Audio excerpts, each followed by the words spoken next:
আমি ওনার আত্মার মাগফিরাত কামনা করি এবং ওনার আদর্শকে লালন করে যেন আগামী দিনে তারই উত্তরসূরি জনাব তারেক রহমান যেন এইভাবে দেশ পরিচালনা করতে পারে সে আশাবাদ ব্যক্ত করি।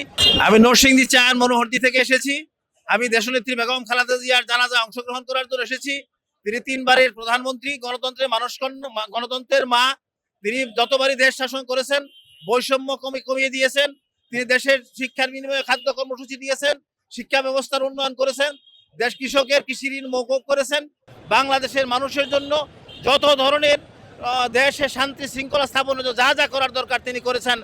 আমি ওনার আত্মার মাগফিরাত কামনা করি এবং ওনার আদর্শকে লালন করে যেন আগামী দিনে তারই উত্তরসূরি জনাব তারেক রহমান যেন এইভাবে দেশ পরিচালনা করতে পারে সে আশাবাদ ব্যক্ত করি এবং এদেশের জনগণ যেন শান্তিতে বসবাস করতে পারে তার আদর্শকে লালন করে দেশনেত্রী বেগম খালেদা জিয়াকে যেন আল্লাহ তাআলা জান্নাতের সর্বোচ্চ স্থান দান করেন সেই আশাবাদ ব্যক্ত করি এবং উনি যেন আমাদের মধ্যে চিরকাল বেঁচে থাকেন।